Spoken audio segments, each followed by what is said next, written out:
ఇదిగో పెళ్లి బట్టలు. నువ్వు త్వరగా సిద్ధమై రా, విన్నావా?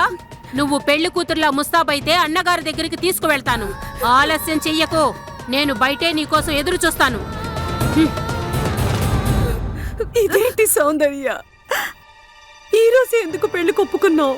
నేను ఒప్పుకోకపోతే శక్తి సింగ్ డాక్టర్ బాబు మీద కాల్పులు జరిపేవాడు. అందులో ఆయన తప్పేం లేదు. నేను అలా ఎలా జరగనిస్తానమ్మా? అసలు బాల అన్న బలవంతపు పెళ్లికి తీసుకెళ్ళకపోతే ఇదంతా జరుగుండేదే కాదు. నీకు తెలుసా అమ్మా, అతనికి ఎవరితో బలవంతపు పెళ్లి చేయాలనుకున్నారో? నీతోనే. ఏమన్నా? అంటే నా ఉద్దేశం నీతో ఎప్పుడు వచ్చే సమస్య ఇది. నువ్వు నీ కోసం కంటే నువ్వు ఎప్పుడు ఇతరుల గురించి ఆలోచిస్తావు. అమ్మ, నువ్వు నా దగ్గర ఏం దాచడం లేదు కదా? లేదు, నేనేం దాయట్లేదు. ఇలా చూడు, కళ్ళు మనసుకి కిటికీ లాంటివమ్మా. లోపలేం జరుగుతుందో బయటికి తెలిసిపోతుంది. చెప్పమ్మా, ఏమీ లేదు, నేనేం దాయట్లేదు. నా మీద నీకు నమ్మకం లేదా? సౌందర్య, ఆ డాక్టర్ బాబు కోసం నువ్వు నీ జీవితాన్ని నరకంలోకి ఎందుకమ్మా నెట్టుకుంటున్నావు? నీ కోపాన్ని నా మీద చూపించు. అలాగా అయితే నిన్ను ఒక అమ్మాయితో ఇలాగైనా ప్రవర్తించేది?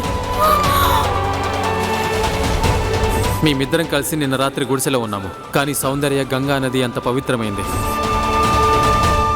డాక్టర్ బాబు లాంటి వాళ్ళు చాలా తక్కువ మంది ఉన్నారమ్మా. అతను పెళ్లిని బేరంలా చూడరు, అమ్మాయిని గౌరవిస్తారమ్మా. వరకట్నం పేరిట అమ్మాయి డబ్బిచ్చుకునే వస్తువులు అస్సలు చూడరమ్మా డాక్టర్ బాబు. ఇప్పుడు నువ్వే చెప్పమ్మా, నేను అలా ఇలా జరగనిస్తాను? అందుకే తన ప్రాణాలు కాపాడడానికి నా సంతోషాన్ని పణంగా పెట్టాను. సౌందర్య,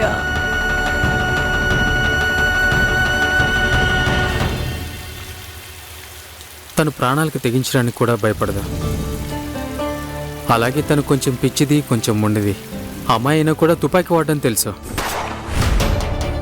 అంతేకాదు, తుపాకీ చూపించిన నువ్వు ఊరి నుంచి పంపించేసింది. అన్నయ్య, భయపడకు.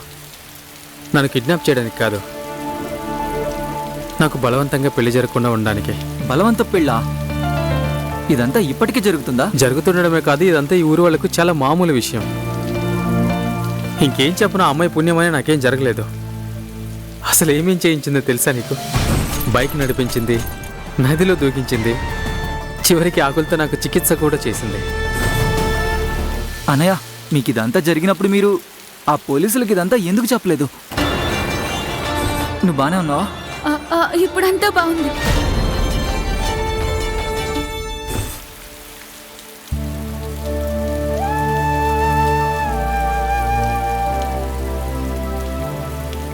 ఆ సౌందర్య వల్ల. ఆ అమ్మాయి ప్రభావం నీ మీద గట్టిగానే పడినట్టుందన్నయ్య. లేదు, అలాంటిదేం లేదు. ఆ అమ్మాయి ఒక మంచి అమ్మాయి అంతే. కానీ ఇది అర్థం చేసుకో కొందరు వ్యక్తులు ఉంటారు, వారిని అంత తేలిగ్గా మనం మర్చిపోలేము. అన్నయ్య, మీరు అసలు టెన్షన్ పడకండి. ఇకపై అంతా మంచి జరుగుతుంది. అత్తయ్య గారు నాన్నతో చెప్పి మీ బదిలీ బనారస్కి చేయించారు. ఇప్పుడు త్వరలోనే ఈ ప్రమాదకరమైన గ్రామం ఇంకా ఈ మనుషుల నుండి మనం శాశ్వతంగా దూరంగా వెళ్ళిపోతాం.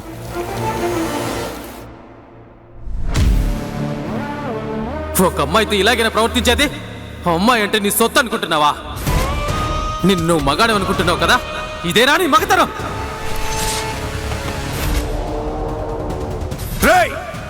లేదు, డాక్టర్ బాబు ఏ తప్పు చేయలేదు. డాక్టర్ బాబు ఏ తప్పు చేయలేదు. అన్నగారు మీరు ఇదే కదా అడిగింది? అన్నా, నన్ను ఎందుకు కొడుతున్నావు అన్నా? అన్నా, చచ్చిపోతానన్నా. నేను బట్టలు తెచ్చానంతే.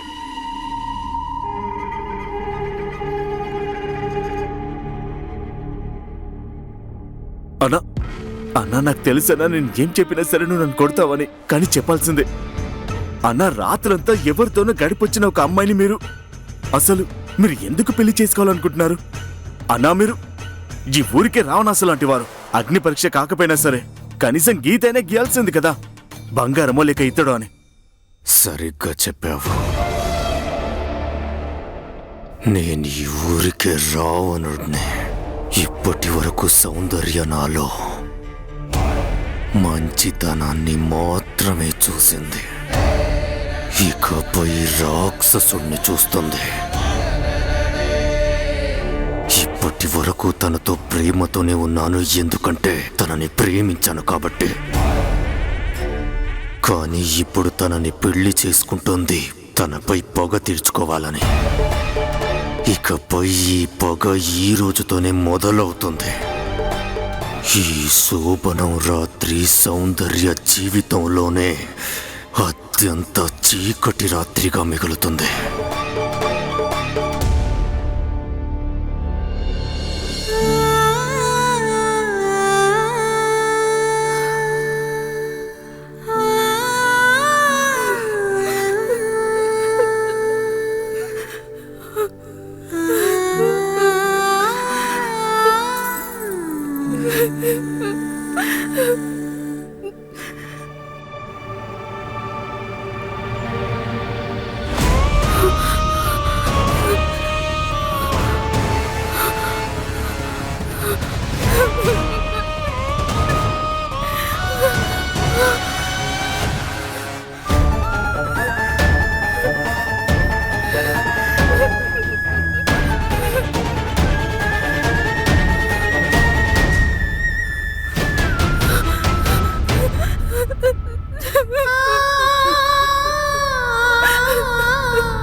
నాకు పెళ్లి చేసుకోవాలని లేదు.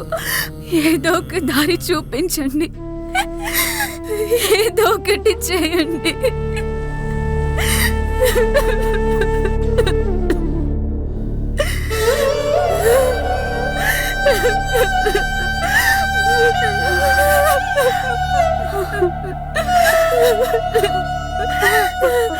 అమ్మా,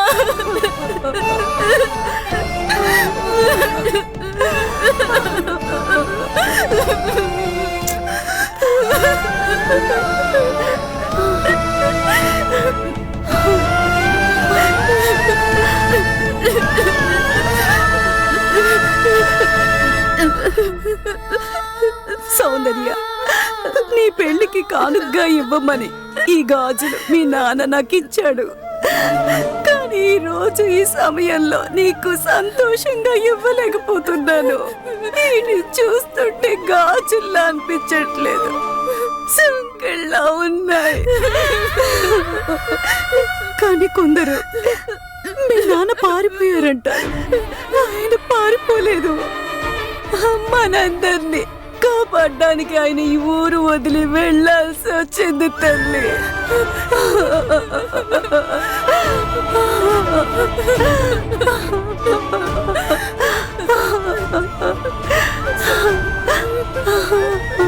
నన్ను క్షమించు సౌందర్య. లేదమ్మా, నువ్వు అలా అనకు.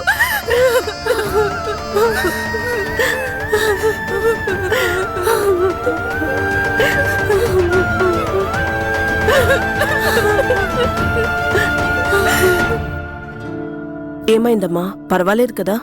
అవునమ్మా, అక్కడ అంతా బాగుంది. అవినాష్ కి ఏ ప్రమాదం కూడా లేదు. So I'm happy. అవినాష్ కి ప్రమాదం తప్పుండొచ్చు, కానీ పెళ్లి మాత్రం ఇంకా ప్రమాదంలోనే ఉంది. మీ ఇద్దరు జాతకాలు అస్సలు కలవడం లేదు. ఈ పరిస్థితుల్లో వాళ్ళ అత్తయ్య అమ్మగారు ఈ పెళ్లికి ఏమాత్రం ఒప్పుకోరనుకుంటున్నాను. ఇలాంటి సమయంలో అవినాష్ కూడా ఏం చేయలేడమ్మా. అమ్మా, ఎందుకు ఇంత స్ట్రెస్ తీసుకుంటున్నావు? అలాంటిదేమీ జరగదు. మీ కళ్ళతో మీరే చూశారు కదా, అవినాష్ నా కోసం వాళ్ళ అత్తయ్య ముందు, వాళ్ళ అమ్మ ముందు, తన కుటుంబం ముందు నిలబడ్డాడు. ఇప్పుడు నాకు పూర్తి నమ్మకం ఉంది. ఆ దేవుడే మా బంధాన్ని కాదన్నా తను ఎప్పటికీ నా చెయ్యి వదలడు. టెన్షన్ పడకండి, ఓకేనా?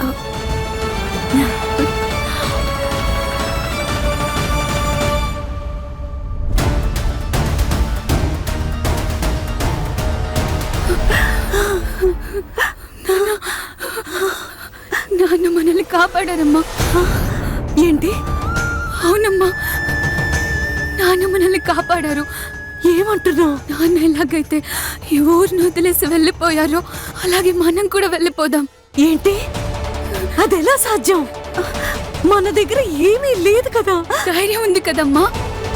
మనకి కళలుండి గమ్యాన్ని చేరుకోవాలనే పట్టుదలుంటే ఏది కష్టం ఏది అసాధ్యం మనం అనుకుంటే జరుగుతుంది. కానీ అసలు నీకు ఈ ధైర్యం ఎక్కడి నుంచి వచ్చింది? నాన్నిచ్చిన ఈ గాజుల వల్లమ్మా. ఈ గాజులే మనల్ని కాపాడుతాయి. మనం వీటిని అమ్మేసి ఇక్కడి నుంచి వెళ్ళిపోదాం. ఇది జరుగుతుందా? నీకోసం ఇదే కోరుకుంటున్నాను. నువ్వు వెళ్ళు, బస్టాండ్ దగ్గర ఎదురు చూస్తూ ఉండు. నేను వాళ్ళ కళ్ళు కప్పి నిన్ను బస్టాండ్ లో కలుస్తానమ్మా. నువ్వు వచ్చేస్తావు కదా, నీకేం కాదు కదా. ఏం కాదమ్మా, నువ్వు వెళ్ళు, నా కోసం ఎదురు చూడు. జాగ్రత్త, త్వరగా వచ్చే.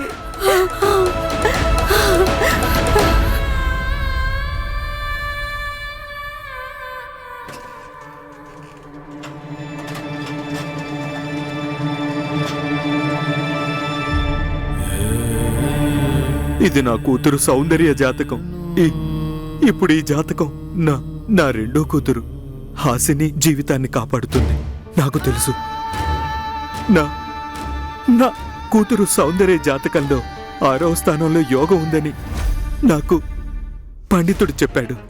ఇప్పుడు నేను వెంటనే వెళ్ళి ఈ జాతకాన్ని హాసిని జాతకంగా చెప్పి హాసిని అవినాష్ బాబుల పెళ్లికి ఏదైతే అడ్డంకుందో దాన్ని తొలగిస్తాను. ఒక కూతురి పెళ్లి జరిపించడానికి ఇంకో కూతురి జాతకాన్ని ఉపయోగించుకుంటాను.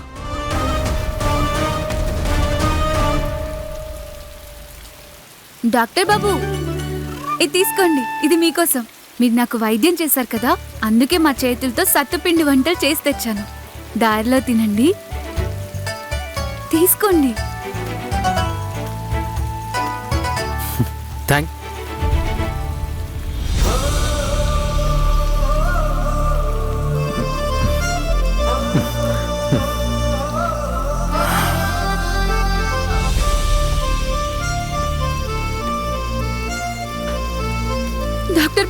డాక్టర్ బాబు మాకు సహాయం చేయండి.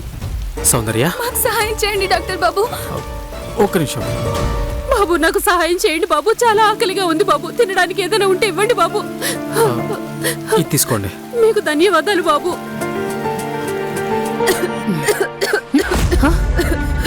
లోపల నిప్పంటుకుంది. నిప్ప తప్పుకో.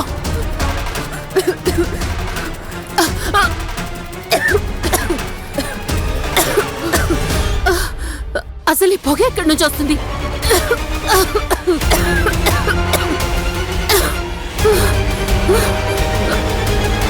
అయ్యో భగవంతుడా, ఇది ఆ పొగలాగా ఉంది కదా, నిప్పంటుకోలేదు. సౌందర్య,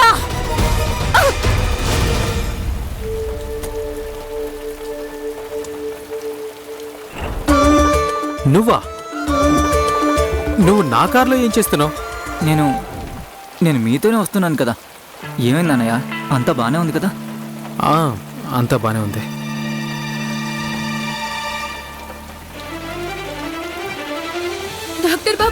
డాక్టర్ బాబు సహాయం చేయండి, మాకు సహాయం చేయండి డాక్టర్ బాబు.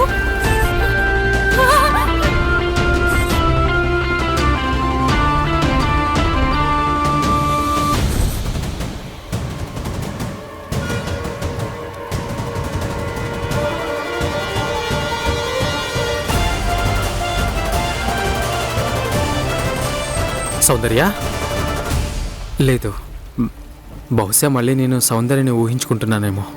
అన్నయ్య, ఈ ఊరు చాలా వింతగా ఉంది. ఆ అమ్మాయి పెళ్లి బట్టల్లో రోడ్డు మీద పరిగెడుతోంది.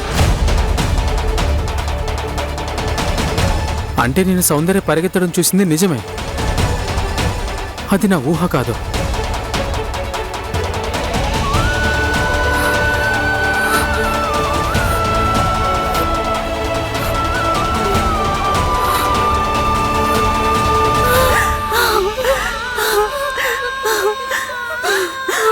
నువ్వు బానే ఉన్నావు కదా, నిన్నెవరు చూడలేదు కదా. పద, బస్సులో కూర్చో. రా.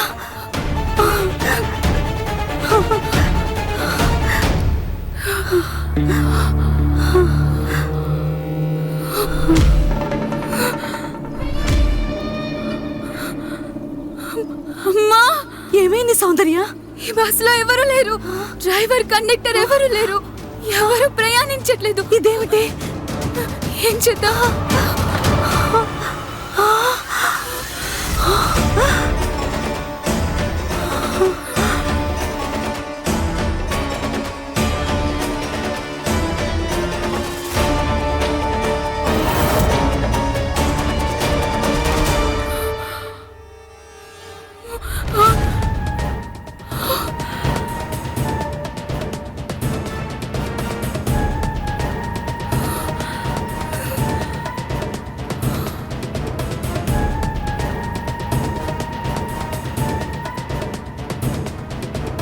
పరిగెత్తు, ఎంత పరిగెడతావో పరిగెత్తు, కానీ పారిపోవడం వల్ల నీ తలరాత మారదు.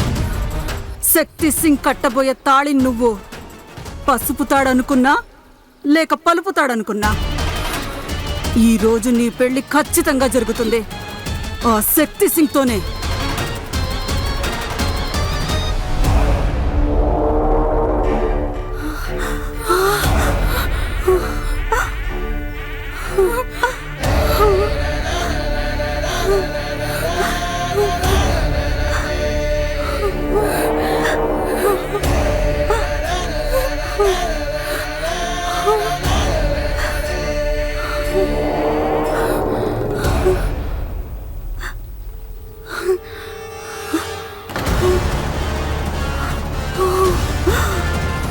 ఇప్పటి వరకు నువ్వు ఆడిన దోబుచ్చులాట ఇక చాలు, ఇక కుదరదు. పెళ్లి జరుగుతుంది నీకు నాకు ఈరోజే, ఇక ఇక్కడే.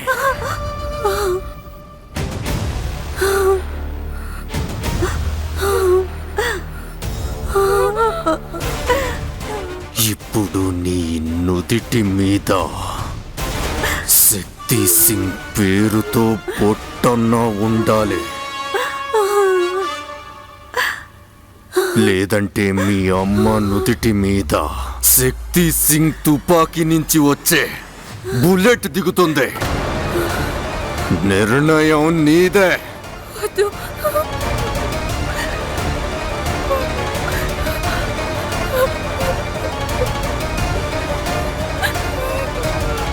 నీ నిర్ణయం ఏంటో చెప్పు.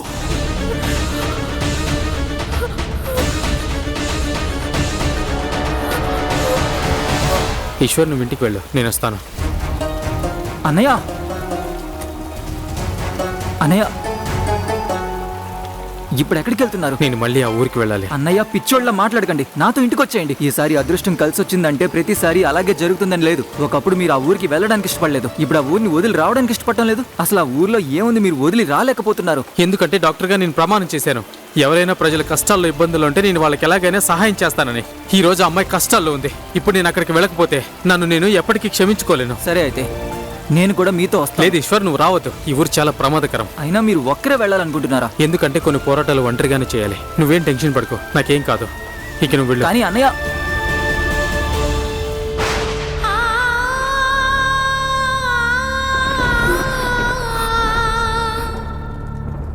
నేను ఈ పెళ్లి చేసుకోను. నేను ఈ పెళ్లి చేసుకోను. అక్కడ చూడు,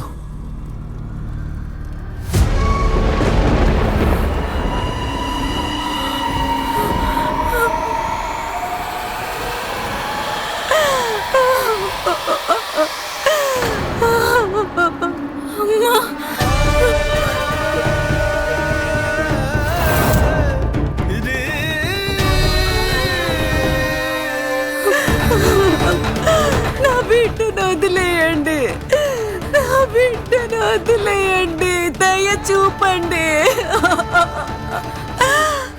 ఇప్పటికీ పెళ్లి ఇష్టం లేదా?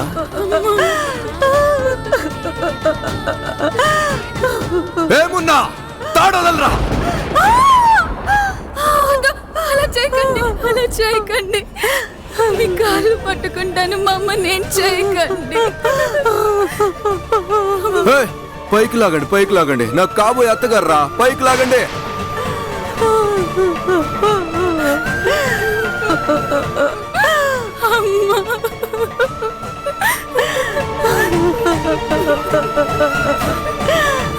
అనవసరంగా ఎందుకు కన్నీళ్లు కారుస్తున్నావు? నేనేమైనా బలవంతం పెట్టానా చెప్పు? బలవంతం పెట్టానా? నువ్వే కదా నాతో పెళ్లికి ఒప్పుకున్నావు. ఒప్పుకున్నప్పుడు నువ్వు మూసుకొని పెళ్లి చేసుకోవాలి కదా. చూడు, నా జీవితంలో మాటకి గౌరవానికి చాలా విలువ ఉంది. ఒకవేళ ఈ పెళ్లి ఆగితే అప్పుడు మీ అమ్మ అక్కడి వేడి నూనెలో మరిగిపోద్ది.